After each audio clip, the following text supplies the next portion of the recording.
All right, I'm getting ready to go out there and start loading the card. It's time to head down to see Buck Holly at C&H Precision. Going to do a couple of projects, which he's actually going to do them.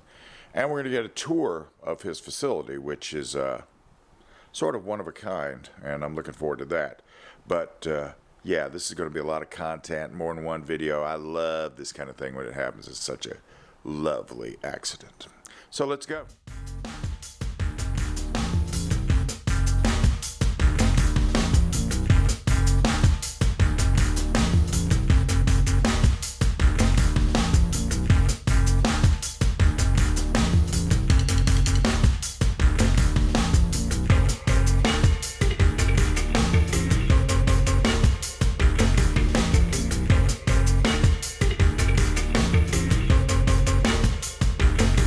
Once there was a time when, you know, you'd go on a road trip and everything, and you wouldn't worry so much about gas receipts. Now I worry about gas receipts.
We do field a lot of phone calls from a lot of companies, a lot of individuals, a lot of agencies.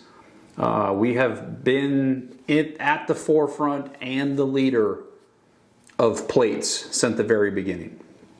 We are, to my knowledge, we are the very first people to manufacture an aftermarket Glock MOS plate outside of Glock. To my knowledge, we are, well, I know for a fact that we are single-handedly the leader in production quantity, and we strive every day to be the leader in production quality.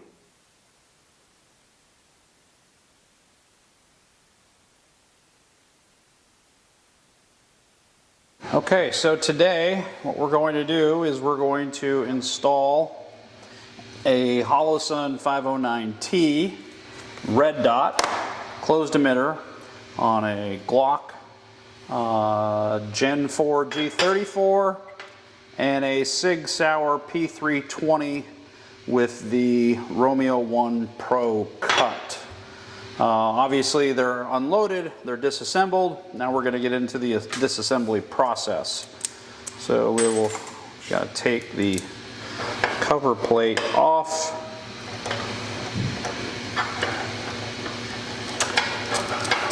Now you have a lot of people that come to you and go with your plates, even if they do buy an optics ready pistol that comes with plates from the factory, don't you? Yes, we do. Glock sends 4 plates with theirs. The problem with Glock plates is they're free. You get what you pay for. There's been many instances of plate failures with Glocks due to metallurgy issues, quality issues, and low tolerances.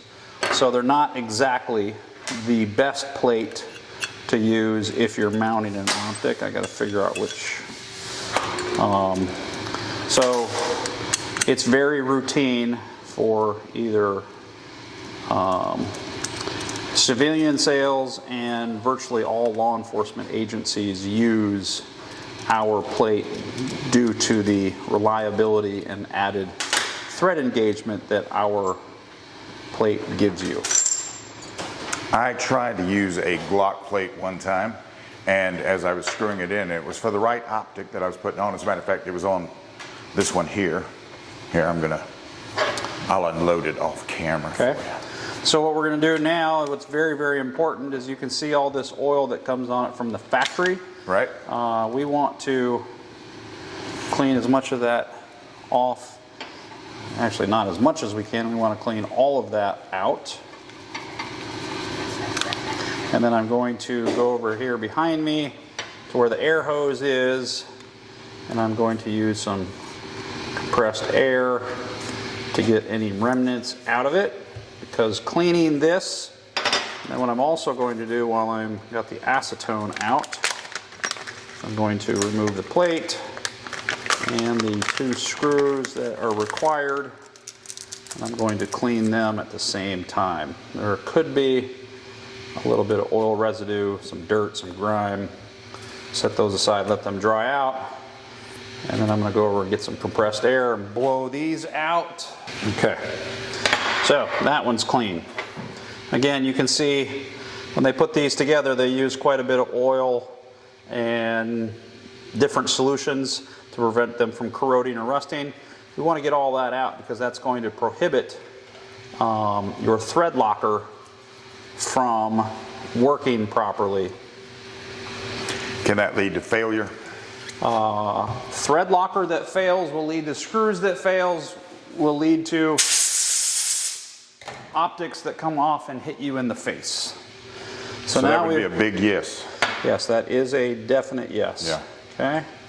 So now, first of all, we like to take our plate and we like to what we call dry fit. You just put it on there. Those are the tolerances that we strive for. This was just a random plate that we pulled out. It fits. It's nice and tight. There's no air gaps. It won't come off. That's good to go. Okay.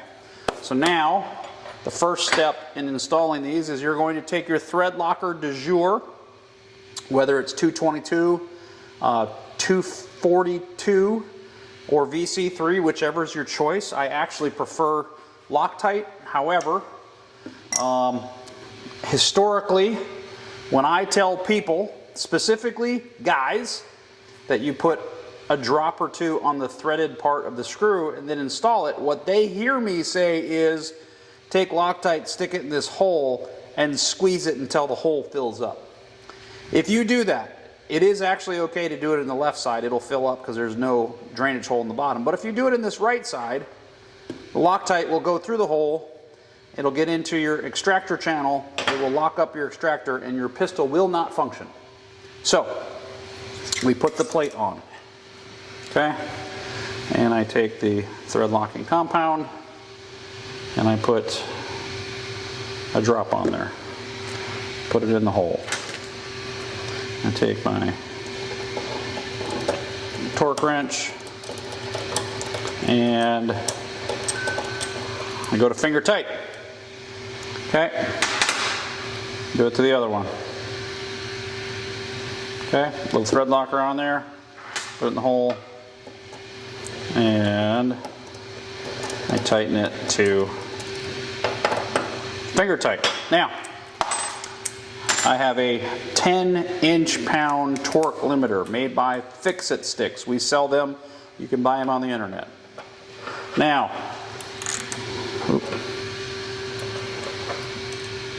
torque it on there. It will only go 10 inch pounds, no matter how hard you torque it. Do this to both of them. Okay? I am certain that they are now torqued. Now I'm going to clean them off. I am not going to use acetone because the acetone will reach down into the holes and it will dilute what's already on the screws. So nice and clean. Now this is very important. I take a black oil-based Sharpie or some black fingernail polish, which I don't have here right at this moment. I take this oil-based Sharpie and I'm going to go around the rim of the screw. Now what that does is it leaves a deposit of oil-based marker between the screw head and the body of the plate. And when that dries, it will form a secondary locking compound. In addition to your thread locker, this forms an extra barrier of protection to keep your plate locked on. Okay, now when you're reasonably certain that it's dry, I take a blue or a white or an orange oil-based marker. Make sure that there's some ink coming out of it. And I will apply a small mark here and here on top of the screw head so that I know that, oop, there's too much. Now, if and when I'm doing any maintenance, I take this apart. If that witness mark has turned, then I know that that screw is no longer tight. So now take my Holosun 509T red, possibly the most popular red dot on the market today. Take it out. I'm going to loosen the locking bar screw. I'm going to put on the plate. Feels like it fits. No forward or back movement. And I'm going to tighten it up. Same thing. I'm going to, there's already Loctite on the screw. It's inside of it. I'm going to torque it to 10 inch-pounds. Okay? Now you have a red dot on a pistol, but this does not have a secondary locking mechanism. So again, I take the oil-based marker and I put enough in here that it will fill up that gap between the screw and the body. I'll let that dry. I'm going to wipe off the excess. And again, I'm going to take my blue marker and I make a witness mark. Now when this dries, you'll have a nice witness mark on the screw so that every once in a while when you're doing a press check, you're just checking over your gun for functionality, you visibly have a mark on here where you know whether it's tight or not. So this one now is done. Let's see, rag. Now, the difference between the optics ready Glock and the optics ready Sig is that I guess with the Sig you're taking off the rear sight too when you do it and you lose that? Yes. So an optics ready. So here is a non-optics ready Glock that we cut for Langdon Tactical. We cut the slide. We cut it for a certain footprint, but when you cut it or whether you take off the plate, you still have a rear dovetail that stays on the pistol. That is great. What Sig did on certain models is they determined that they would get kind of cute and they would design a plate and the rear sight bolts on here somehow, and when you take everything apart, you now have an optics cut that does not have a rear sight. So when Sig asked us to design a plate for them, we design a plate that has a rear sight built into it. Install it, click it into place, and now you have a red dot mounted optic with a rear sight on it. You will have to change your front sight. Okay, so here we have the Sig. It's called an SGX 509T plate.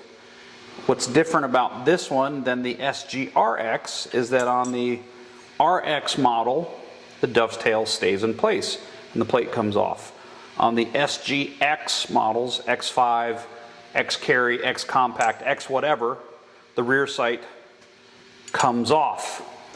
I personally think it's not the most optimal design because it forces people to get an optic plate with a rear sight on it, or you're forced into using one of two choices that does fit here. Both of them kind of sort of have an option for a rear sight, but it's not the best rear sight option for this pistol. So again, make sure your loaded chamber indicator is in place. You put your rear sight on plate on there. It snaps in place. Again, I can't say that this is the tolerance that we get on everything, but this is the tolerances that we strive to achieve with every batch of plates. You snap it in place. There's no air gaps. It looks great. It's perfect. And we're getting ready to mount it. So again, these are the screws that we, I'm not going to say we invented, we custom designed these. So it has an M4 threaded body.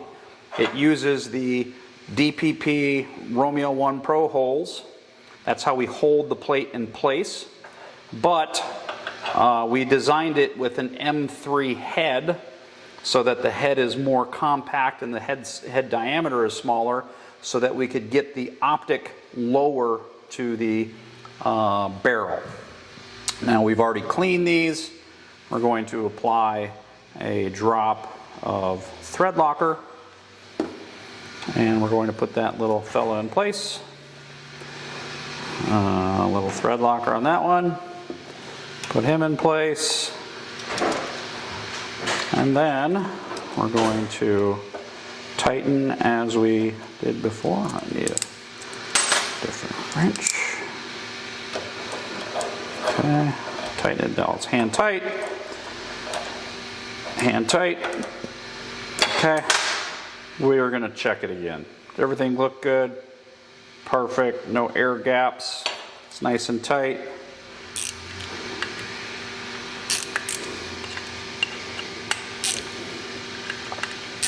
Okay. Again, very important. We clean off any excess thread locker we had. We don't dump acetone on there because it will negate the locking compound that's on your thread. If you want to, you can put a small little drop on there, wring any excess off of it, and then clean these screw heads. We take our black oil-based marker with a 3mm tip designed for maximum output, and you run it around the rim of that hole. Again, the goal is to get some of this inside that gap between the plate and the screw head. This is giving you that extra locking compound. It's almost like a safety wire. If I could safety wire the screws on my rifles and pistols, that's what I would do. We'll wipe that excess off. We're gonna, for instructional purposes only, I'm gonna witness mark these while that's still a little bit wet, just to save a little bit of time. A little witness mark there, a little witness mark across the top. Now you've got witness marks. Now when you're doing your maintenance, you can see, did they turn or not? And they should not.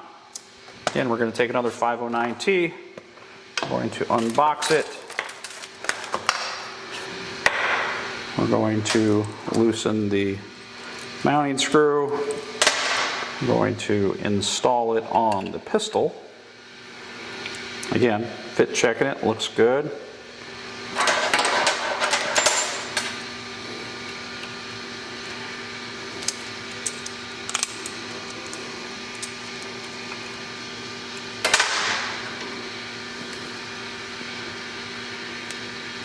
Great.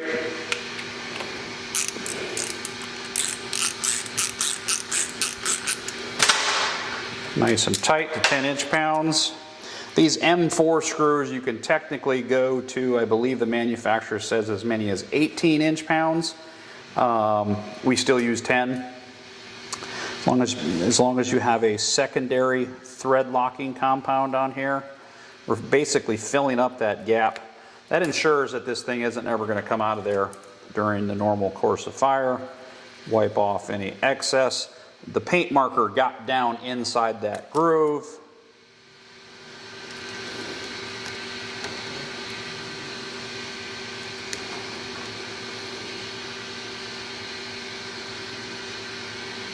Witness marked, autographed, and we are good to go. And there you have a P320 X series. Acetone will take that right off. And that one's ready to go to the range. So, I just got done hanging out with Buck Holly at C&H Precision. That guy has got a wicked set of standards for the stuff that he puts out. chpws.com.